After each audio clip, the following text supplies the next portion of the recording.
नरेंद्र मोदी की अगुवाई में पिछले 11 सालों में भारत की अर्थव्यवस्था ने ऐसी तरक्की की है जिसने दुनिया का ध्यान खींचा। उनकी आर्थिक नीतियों ने न सिर्फ कारोबार को आसान बनाया बल्कि भारत को ग्लोबल मैन्युफैक्चरिंग और इनोवेशन का हब बनाने की राह भी दिखाई। Make in India, GST, digital India, Jan Dhan योजना और भारत माला जैसे कदमों ने भारत को नई ऊंचाइयों पर पहुंचाया। आज भारत दुनिया की चौथी सबसे बड़ी अर्थव्यवस्था है और 2.5 से 3 साल के अंदर तीसरी बनने की राह पर है। मेक इन इंडिया, मैन्युफैक्चरिंग की नई शुरुआत।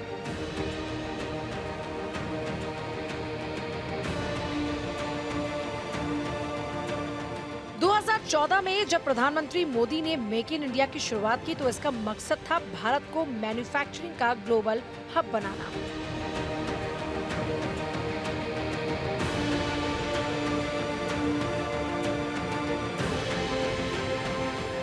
इस मुहिम ने विदेशी कंपनियों को भारत में फैक्ट्रियां लगाने के लिए बढ़ावा दिया।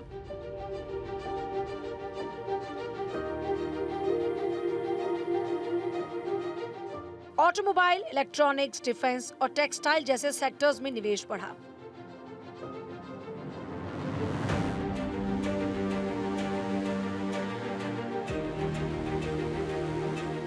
नतीजा ये हुआ कि भारत में मैन्युफैक्चरिंग का हिस्सा बढ़ा और लाखों नौकरियां पैदा हुई।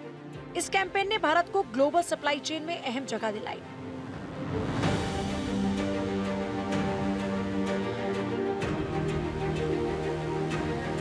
मिसाल के तौर पर मोबाइल फोन मैन्युफैक्चरिंग में भारत ने जबरदस्त छलांग लगाई।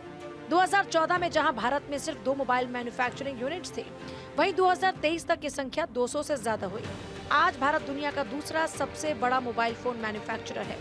एप्पल, सैमसंग और शाओमी जैसी कंपनियां भारत में प्रोडक्शन बढ़ा रही हैं।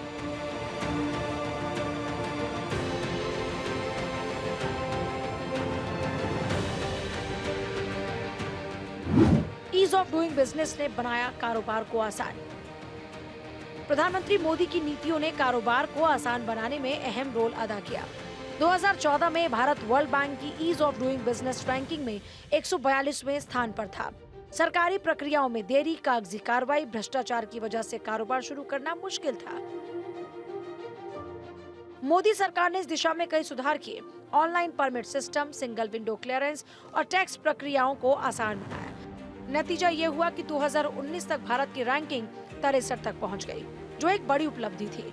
2024 तक भारत में 1 लाख से ज्यादा स्टार्टअप्स रजिस्टर हो चुके हैं, जिनमें 100 से ज्यादा यूनिकॉर्न यानी $1 बिलियन से ज्यादा वैल्यू वाले स्टार्टअप्स शामिल हैं।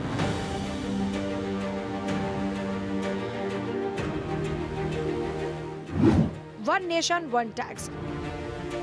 2017 में गुड्स एंड सर्विसेज टैक्स लागू होना भारत की इकोनॉमी में इनकलाबी कदम से कम नहीं था। पहले हर राज्य में अलग अलग टैक्स सिस्टम होने से कारोबार जटिल हुआ करता था।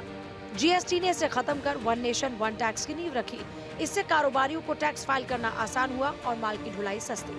2024 में मासिक जीएसटी कलेक्शन औसतन 1.5 लाख करोड़ रुपए से ज्यादा रहा, जो अर्थव्यवस्था की मजबूती का सबूत है। और इसने टैक्स सिस्टम को पारदर्शी बनाया, सरकार की आय बढ़ाने में मदद की, जिसका इस्तेमाल इंफ्रास्ट्रक्चर और जन कल्याण पर हुआ। डिजिटल इंडिया, गांव-गांव तक इंटरनेट। डिजिटल इंडिया प्रोग्राम ने भारत की इकोनॉमी को नई रफ्तार दी। गांव में भारत नेट प्रोजेक्ट के तहत ऑप्टिकल फाइबर बिछाया गया, जिससे ग्रामीण इलाकों में भी हाई स्पीड इंटरनेट पहुंचा। 2014 में भारत में इंटरनेट यूजर्स की संख्या 25 करोड़ थी और 2024 में 90 करोड़ से ज्यादा। Unified payments interface (UPI) digital India का सबसे बड़ा तोहफा है। आज भारत में यूपीआई ट्रांजैक्शन की संख्या दुनिया में सबसे ज्यादा है। 2024 में यूपीआई ने 100 बिलियन से ज्यादा ट्रांजैक्शंस रिकॉर्ड किए, जिनकी वैल्यू 200 लाख करोड़ रुपए से भी ज्यादा थी।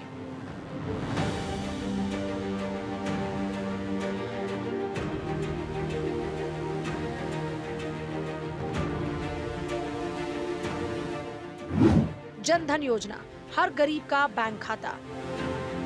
जन धन योजना ने उन लोगों को बैंकिंग सिस्टम से जोड़ा जो 67 साल बाद भी इससे वंचित थे। 2014 में शुरू हुई स्कीम के तहत 50 करोड़ से ज्यादा बैंक खाते खोले गए। गरीबों को zero balance account, debit card और इंश्योरेंस जैसी सुविधाएं दी गई। इससे न सिर्फ उनकी बचत बढ़ी बल्कि सरकारी सब्सिडी और मदद सीधे उनके खातों में पहुंचने लगी। डायरेक्ट बेनिफिट ट्रांसफर (डीबीटी), जिसके जरिए सरकार ने 2.5 लाख करोड़ से ज्यादा की सब्सिडी सीधे लोगों के खातों में भेजी, जिससे करप्शन और लीकेज कम हुआ। यह योजना भारत की इकोनॉमी को मजबूत करने में मील का पत्थर साबित हुई। भारतमाला और इंफ्रास्ट्रक्चर तरक्की की रीढ़। मोदी गवर्नमेंट ने इंफ्रास्ट्रक्चर पर खास ध्यान दिया। भारतमाला प्रोजेक्ट के तहत 80,000 किलोमीटर से ज्यादा सड़कों का निर्माण और अपग्रेडेशन हुआ। सागरमाला प्रोजेक्ट ने बंदरगाहों को आधुनिक बनाया, जिससे भारत का समुद्री व्यापार बढ़ा। 2014 में भारत में 74 हवाई अड्डे थे, जो 2023 तक 150 से ज्यादा हो गए। उड़ान स्कीम ने छोटे शहरों को हवाई नेटवर्क से जोड़ा, जिसने टूरिज्म और कारोबार को बढ़ावा दिया।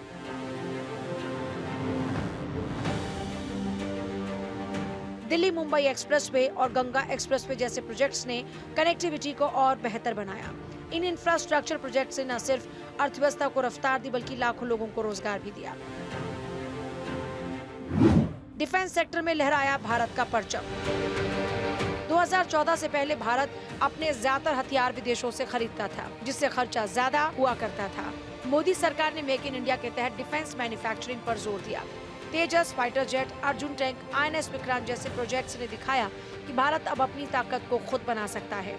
2024 तक भारत का डिफेंस निर्यात 21,000 करोड़ रुपए तक पहुंचा, जो पहले के मुकाबले कई गुना ज्यादा है। सरकार ने डिफेंस रिसर्च को भी सपोर्ट किया। DRDO ने ब्रह्मोस मिसाइल, अग्नि सीरीज और पिनाका रॉकेट सिस्टम जैसे हथियार बनाए, जो दुनिया में मशहूर हैं। पीएम मोदी की कूटनीति ने भी डिफेंस सेक्टर को मजबूत किया। भारत ने अमेरिका, रूस और फ्रांस जैसे मुल्कों से साझेदारी बढ़ाई। राफेल जेट्स और S-400 मिसाइल सिस्टम की खरीद ने सेना को कैसे ताकतवर बनाया, ये ऑपरेशन सिंदूर में दुनिया ने देखा। पीएम मोदी का विजन और उनकी आर्थिक नीतियों ने न सिर्फ भारत को तरक्की की नई मंजिलें दिखाई, बल्कि इसे ग्लोबल इकोनॉमिक पावर हाउस के रूप में स्थापित किया। ये सफर न सिर्फ मोदी की मेहनत का सबूत है, बल्कि 140 करोड़ भारतीयों के जज्बे और मेहनत का प्रतीक भी है। Bureau report, Bharat 24।